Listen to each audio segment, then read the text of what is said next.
कि जो नौजवान 22 और 23 साल की उम्र में संपन्न परिवारों के लोग लैपटॉप और हाईटेक मोबाइल लेकर के किस एजेंडे के तहत जंतर मंतर में इस देश को तोड़ने के लिए खड़े हो गए, क्योंकि आपको जो बताना था उन्होंने बताया नहीं और जिनको बताना था वो कन्विंस कर दिया, इसलिए वो लोग वहां खड़े थे। आप अपनी भूमिका नहीं निभाई आपने, इसलिए वो दूसरे के एजेंडे पे चले गए। इसलिए मैं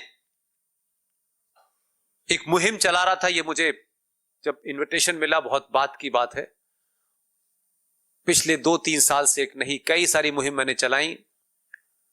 अब मुझे ये गलतफहमी नहीं है कि वो मेरे कारण हुई, ऐसा मैं बिल्कुल नहीं मानता, लेकिन कई ऐसे कामों ने मुझे ये भरोसा दिया कि इस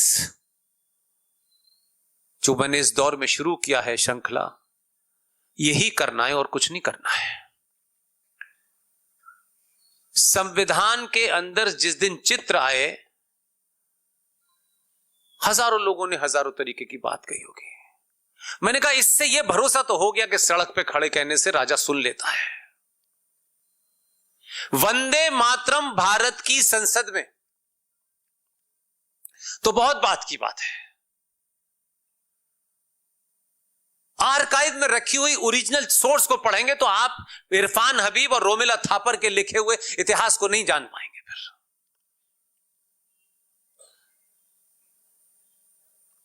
वंदे मातरम को 1937 में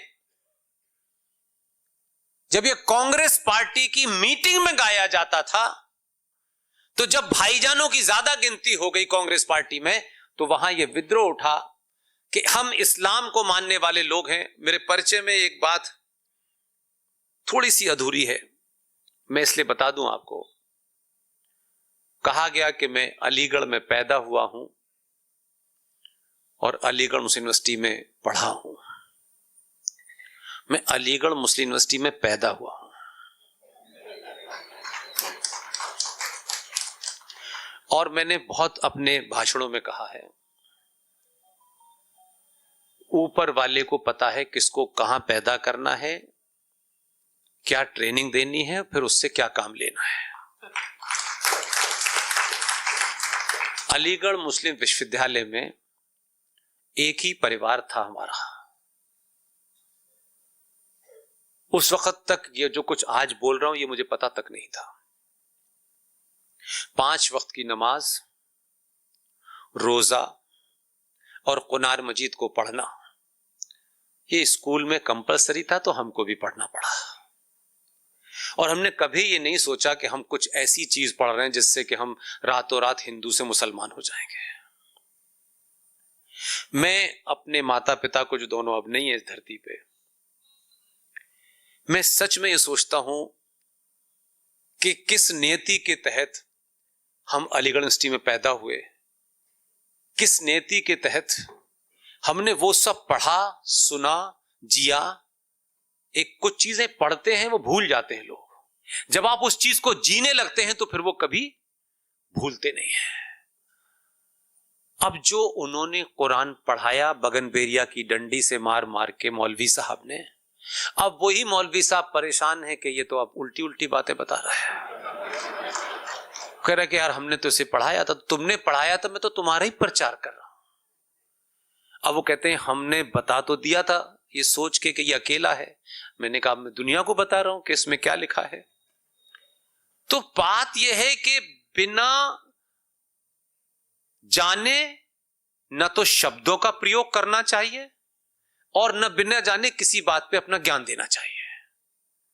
मन से कह दीजिए विषय, अब मुझसे कोई पूछ ले, मैं कहूंगा इस विषय का मैं जानकार नहीं हूं। इसलिए सनातनी हिंदुओं से हर सभा में कहता हूं, और कोई इलविल नहीं है, मैं इंटेलेक्चुअली बात कह रहा हूं, कोई सारे धर्म बराबर हैं, ये किस महामूर्ख ने कहा बताइए। और मैं फिर कह रहा हूं कि मैं यहां से, आप किसी गलतफहमी में तो नहीं आए कि 3 घंटे की फिल्म है ये।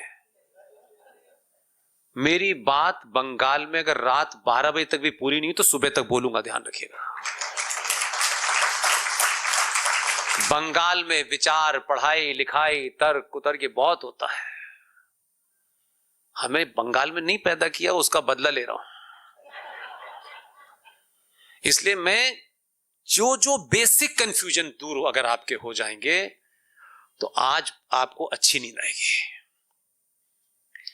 धर्म शब्द का अर्थ किस महामूर्ख ने बताया? पूजा पाठ होता है।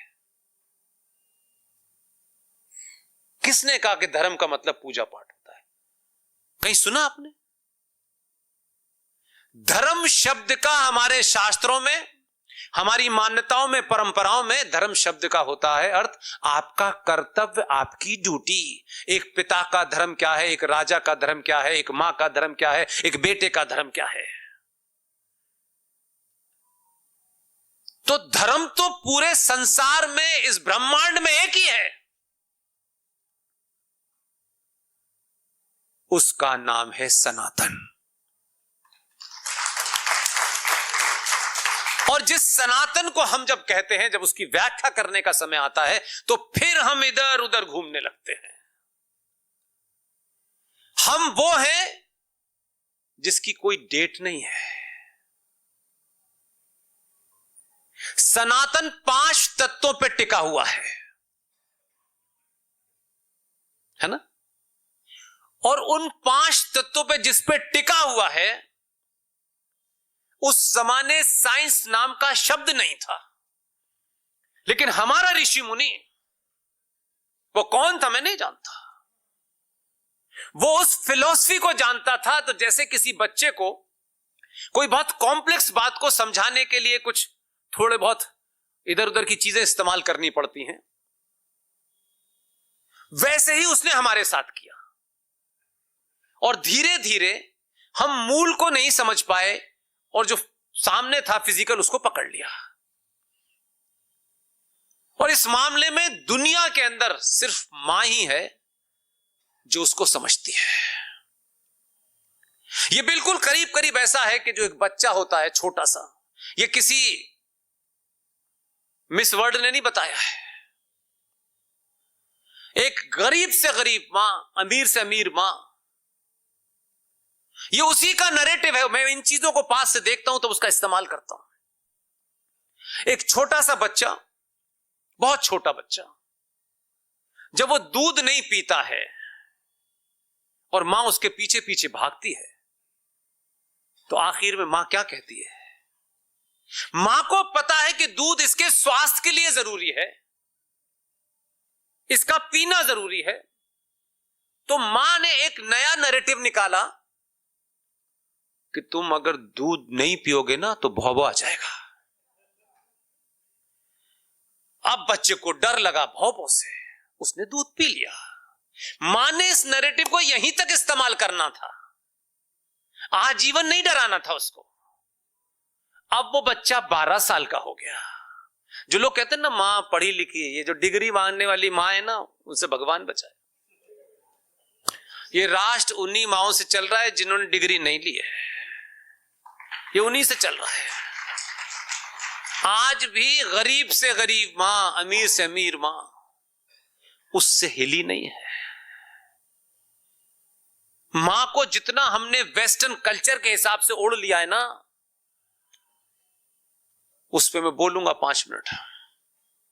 वही मां जब बच्चा 12 साल का हो जाता है और जब वो दूध बोतल में उसको देती है और वो पीने से आनाकानी करता है, तो मां उसको क्या कहती है? मां कहती है दूध पीने से हड्डी मजबूत होती है और अब भौंबो आएगा तो मार के भगा देना। मां ही है ये। इसी तरीके से हमारे ऋषि मुनि ने, जो हमारे शरीर में 5 तत्व हैं, और उन 5 तत्वों में अगर ऊपर नीचे जरा सी भी गड़बड़ होगी तो या तो आप बीमार होंगे या ज्यादा डैमेज होंगे तो आपकी मृत्यु हो जाएगी। उन 5 तत्वों के प्रति सजग रहें, उनके प्रति आप सावधान रहें। जिन 5 तत्वों पे ये ब्रह्मांड खड़ा है, वही 5 तत्व मेरे अंदर भी हैं और आपके अंदर भी हैं। तो भाईजान के अंदर, लेकिन भाईजान मानने को तैयार नहीं है क्योंकि वहां अल्लाह मियां आ गए हैं। और उस ऋषि मुनि ने कितनी खूबसूरती से, मैं फिर कह रहा हूं, ये जो पूजा करने का तरीका है, हम अभी भौबो वाली कंडीशन पे अटक गए हैं, उससे आगे की कंडीशन पे नहीं आए, इसलिए हम भूल गए हैं। तो थोड़ा सा हमको लग रहा है कि कुछ बात बन नहीं रही है, इसलिए नए नए भगवान पैदा हो रहे हैं, नई नई दुकानें खुल रही हैं इस देश में। उस ऋषि मुनि ने कहा, हमारे यहां आज भी देख लीजिए कि लोग सुबह 4:30-5 बजे उठते हैं, कुएं पे जाते थे, वहीं नहाते थे और वहीं सूरज को एक लोटा पानी चढ़ा देते थे। यही होता था। आज हैंडपंप आ गया, रनिंग वाटर आ गया, आज तो ड्राइंग रूम से ज्यादा खूबसूरत बाथरूम बन रहे हैं। उस ऋषि मुनि ने कहा कि जब आप सुबह सुबह नहाने जाते थे, आज तो थोड़ी बहुत बिगड़ गई है खेल, वहीं नहाया और वहीं सूरज की तरफ उसने अपनी आंखें खोली और सूरज निकला और सूरज की किरणें आपकी आंखों की तरफ है और आपकी आंखों और सूरज के बीच में पानी की एक धार है। सूरज की किरणें उस धार में एक जगह आती हैं और आपके माथे पे लगती हैं और पूरे दिन के लिए जो आपको अग्नि चाहिए होती है वो मिल जाती है।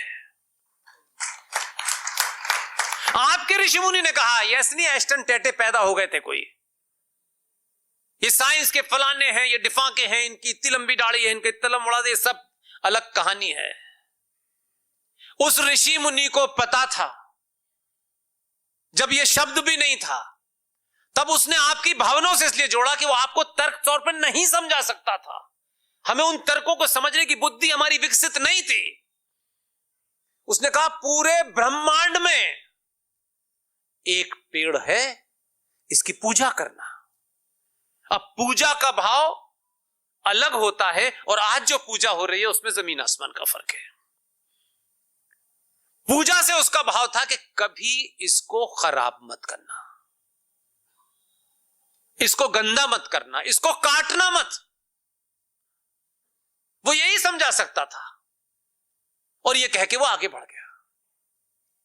जानते हैं उस वृक्ष का क्या नाम है? उसका नाम है पीपल। पीपल एकमात्र पेड़ है पूरे ब्रह्मांड में, चाहे अमेरिका में जाके लगा दे तब भी वो वही खेल करेगा, जो 24 घंटे में 80% रात में सिर्फ कार्बन डाइऑक्साइड को सोखता है और पूरे दिन भर ऑक्सीजन देता है, रात में ऑक्सीजन देता है। वो बना रहे, वो ठीक रहे। एक लोटा चढ़ाने का 10 मोहल्ले वाले जाएंगे तो कम से कम रोज उसको पानी मिलता रहेगा, उससे कोई मुराद नहीं पूरी होने वाली थी। उसके नीचे जब तक लोटा चढ़ाएंगे तो आपको फुल ऑक्सीजन मिलेगी, जिसकी जरूरत आजकल सिलेंडर में मिल रही है। तो पूजा का पानी का लोटा तो हम आंख बंद कर लेते, नीचे चढ़ाते हैं। उससे मतलब यही था कि आप इसको सुरक्षित रखो, ये आपको जीने के लिए प्योर ऑक्सीजन देता है, कोई और पेड़ देता है? फिर आई ये पृथ्वी, हमारे ही फिलॉसफी में है, उनकी फिलॉसफी में नहीं है। हम ही इसको भारत मां कहते हैं। हम इस मिट्टी का तिलक करते हैं, हम इस मिट्टी के प्रति सजग रहें, क्योंकि जीवन जीने के लिए सब कुछ यही देती है। इसलिए इसके अंदर केमिकल मत डालना, इसमें बम मत लगाना। हर चीज को आपकी आस्था से उसने जोड़ दिया।